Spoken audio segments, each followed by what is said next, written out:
Hey everyone, it's Kevlar. I want to give you a little behind the scenes tour on the House of Cursed Doors and the Rusty Gauntlet.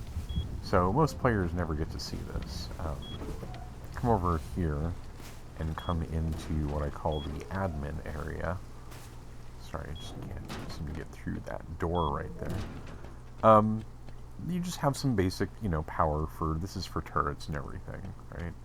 This is where the real magic occurs, right? First of all, there's just, a lot of branches being pushed out. But the real interesting things are happening right here. These are memory switches, and what they do is they hold state. And what happens is they're hooked up to things like the industrial conveyors. So this one right here is controlling the first door that allows them through, right? These are controlling, other aspects of this, like there's an AND switch here. The AND switch is hooked up to two different things, like different memory cells. So all these states sort of chain together in order to make sure that the doors operate properly, coming in and out of the area. Okay. Then you have this device right here, and what this does is this is a timer. And what the timer does is it goes for 5 seconds and then it reactivates itself. Right? That's what this little bit of circuitry right here is doing. Is it's making sure that as soon as the timer activates, it reactivates itself. But what that does is that causes a pulse on the timer line here. Right? You can see, it's lit up with 5 right now, but in a second, it'll go to 0 for just 1 second. Right? So that pulse is being sent to these memory switches right here. I'm sorry, these random switches right here. These are random switches. Every time they receive a pulse, they either change state or they don't change state. 50-50 chance, right? So if they change state, that causes one of these memory switches right here to toggle their state. If they don't change state, they don't toggle, okay? And then these memory switches, the output of these are going to a series of door controllers. And this is what controls the state of the cursed doors inside the House of Cursed Doors. So when, the memory is in one position, when it's green, one set of like 10 doors is open. And when it's in a different position, those 10, when the other red, it goes to the other position. And, those 10 doors close and a separate 10 doors open, right? And so the whole state of the maze is constantly changing randomly, constantly flipping back and forth between being open and closed, right? So that's the House of Cursed Doors, and that was a really fun one to build initially, but the whole idea started to get a whole lot bigger than that as I started to work on the Rusty Gauntlet, which is where I wanted it to be more of an escape room type of thing than a maze. Because a maze was, a lot of fun to build, but sort of an obvious thing to build, if you will. So now I'm going to come into the admin area for the Rusty Gauntlet. I went in through the back section here. So again, no player gets to see this. They're all, kept away from this. But this is the area for the Rusty Gauntlet. So what this does right here is this is sort of the main state of the entrance of the house, right? When this gets set, a number of other things need to get notified. So we've got sort of this big branch on one side, and then, sort of like, nothing really needs to, care about this. That's why this is empty over here, right? But when this changes state, right, when people come in and flip this is really, really important, right? What this does is this notifies all the other states to go ahead, shake themselves down, get themselves into a known state, right? And then from here, this goes to different laser detectors and things of that nature, which in turn inform when they're coming through the doors, right? And then this controls the state of the first puzzle doors, so we make sure that they get properly trapped inside. So this is all dedicated to getting them into the first puzzle. And you can see all the batteries here and everything that power all of this, right? You have to actually go out and farm for each and every aspect of this. This is the circuit for the first puzzle. This controls the hardcore mode on and off, toggles the turrets, and then all of this right here, if I could even fit it on my screen, which I really can't, right? All of this right here is the circuit that controls the first room puzzle. So there's 5 buttons. You have to push each one in turn. And so there's 5 banks of AND switches. And what happens is the first one, what happens is each button is effectively trying to do 2 things. It's trying to set one of these. Each one of these corresponds to a state that the button's trying to be in, right? Or the output is trying to be in, that controls the lights and everything, right? What we're trying to do is we're trying to get all 5 of these green, from red to green, okay? So each button is trying to do 2 things. Number 1, it's trying to set this to green, trying to get this to go to green. At the same time, it's also trying to get into this reset network, which is a bunch of OR switches, which are just tied together. And if these OR switches get, triggered, then they in turn reset this, right? So what happens is, if you push the button, it tries to set it, and then it immediately resets it, right? That's what ends up happening, is that, this just gets set. So what happens is the light turns on, the light turns off right away, okay? But then there's these blockers here, and what the blockers do is we've got all these AND switches, and the AND switches are monitoring the state that we're in. And what these AND switches say is, they're very specifically pulled from the different branches to represent the different states, such that the first button can only be pressed when all 4 other buttons are off, right? That's what this says. And what that does is that in turn blocks the button from resetting the whole circuit. So, if all 4 other buttons are off, the first button, when pushed, is able to set the first one and is blocked from resetting the whole circuit, so the light stays on. What that does is that in turn sets up the second button for the correct state. So all of these will in turn turn green, right? I can go do this right now. I'm going to push the first button. Notice that the light stays on. And when I come back here, what happened was I was able to, the first ones were all, lit up. And now the first one is still valid because all 4 of them are, not lit up yet. But what happened is the second row turned green, right?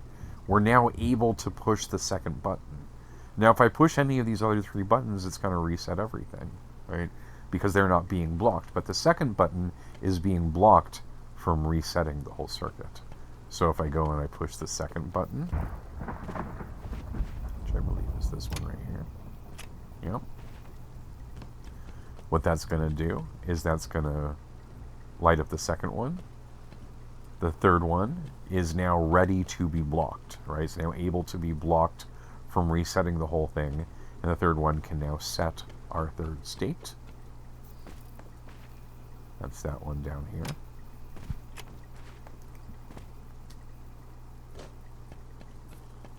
Which makes the fourth one ready. We have 3 green AND switches here, ready to block the fourth one when I go ahead and push it. So the fourth one won't reset the whole thing. And now the fourth one is on, and we've lit up 4 of the 5 memory switches. Finally, assuming this door is, normally in a closed position,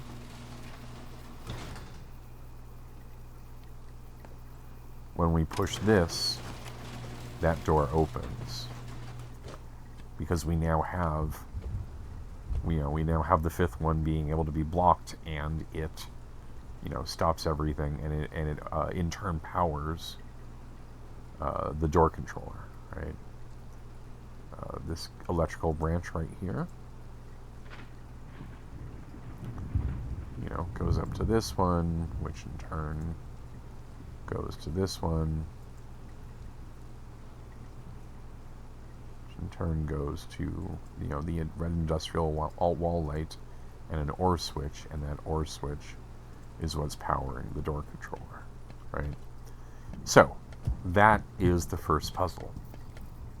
The second, third, and fourth puzzles are simply door codes, so they're not quite as interesting to walk through. However, when it comes to these box puzzles right here,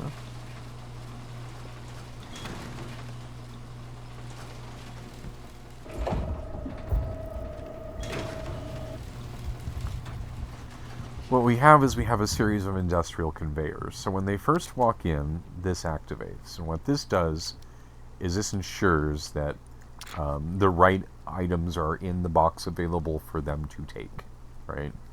So when this turns on, these get activated for a little bit, make sure that there's exactly one item in there, and then they can solve the puzzle because they have access to the right items, and then those turn off.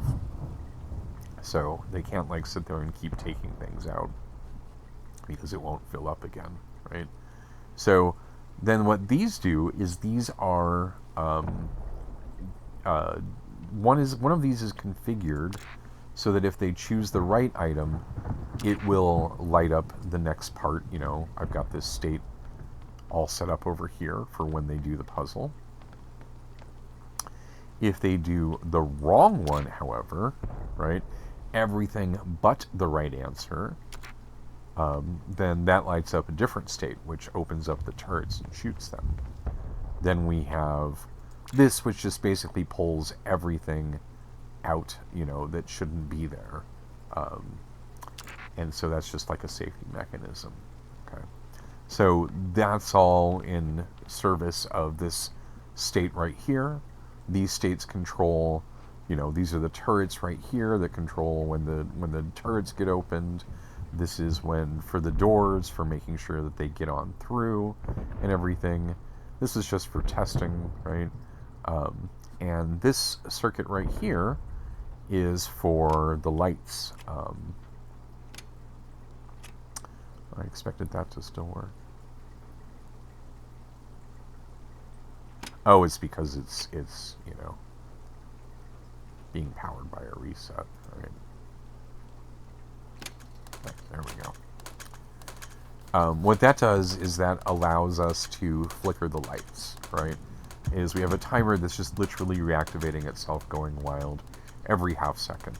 And that is toggling a random, and then the random is either blocking or not blocking the lights, and that causes the lights to flicker like wild when the final solution is, or the final sequence is being run here. So the lights all flicker, and they look really cool when you just, when you watch them all flicker, right? They look kind of cool because sometimes they run, they strobe on down, right?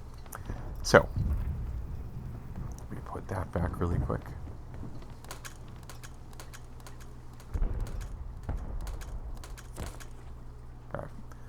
So that's what's controlling the flickering lights, right? This is all just for sound sites and turrets.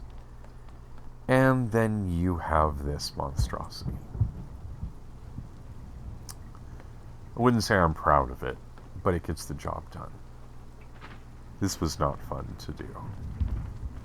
The idea was that I wanted all of the garage doors to go in sequence, right? So they didn't all start at once. They all instead closed one after another, right?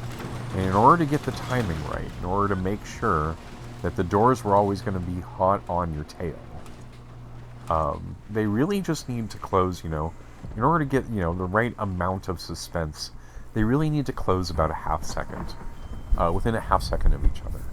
So, as soon as the sequence begins, the first door closes, and then the second and the third and the fourth and the fifth and the sixth and the seventh. But they all just need to go, within a half second of one another, right? Such that, that way it really does feel like, the walls are closing in on you. And, people do things like, they alt look when they run, right?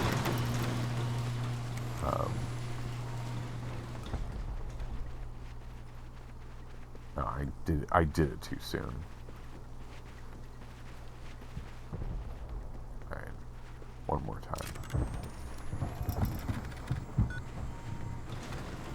I did it too soon again because it was still in a weird state there. Okay, let's wait for it to reset correctly. Yeah, they're all in weird states now.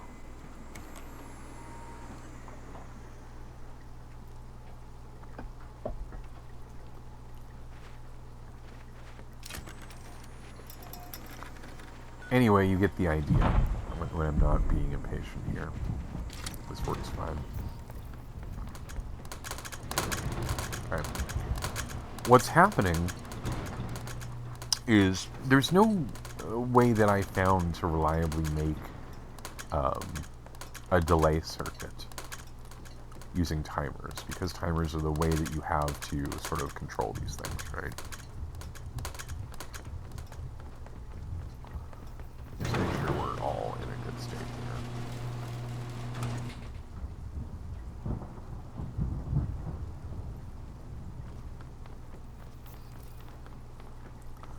Okay, so what happens is when you activate that pressure plate, what you need to do is you need to activate all the timers at once. Okay? This is the trick. Each door is paired up with its own memory circuit to control its state. And 2 timers. And the 2 timers activate an AND switch. Or, excuse me, an exclusive OR switch. Now, the way the exclusive OR switch works is if one is powered, then the output is powered. If the other is powered, then the output is powered, But if both of them are powered, then there's no output coming out. So in activating the timers at the same time, what that does is that that causes the AND to not be powered because they're both powered at the same time. You've activated both timers. But then what I do is I set this timer for 1/4 of a second and this timer for 2 seconds. Okay. So what happens is after 1/4 of a second, this timer turns off, leaving only this timer, and now we flip the state. Over here it's a similar idea, half a second and 3 seconds, right? So after half a second, this one deactivates, and after 3 seconds, this one deactivates. So after half a second, this one flips. This one is set for a second. This one 1.5 seconds. This one 2 seconds. This one 2.5 seconds, etc., etc., etc. Each of their pairs are set for longer. So the 1.5 is set for 6 seconds. This one's set for 7. Each of their pairs is set for longer, right? So the result is that when you trigger this, all the timers start going off in a sequence which starts to close all of the garage doors, right? There's the sequence right there, finishing. Okay, but it's actually the first set of timers going off that makes all the garage doors close. So I don't think I tripped it there.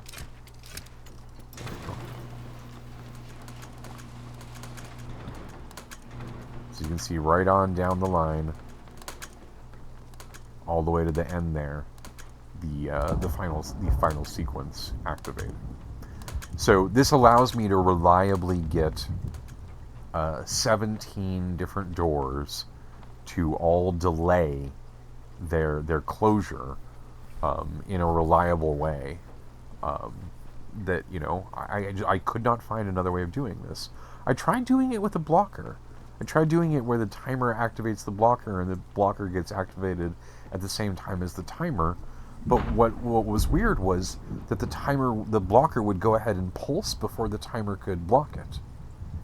And so I just could not make that work reliably when I was doing it in bulk. And so all of these branches are to ensure that each pair of timers gets set, at the same time, and then all of these branches down here are to ensure that all of the state gets reset at the proper time, right? And so it's just like, wiring this up was an absolute nightmare. I'm never gonna do this again because it was so much work, and people, it was like, it was like where all of the effort went, and people spend like 7 seconds in it, right?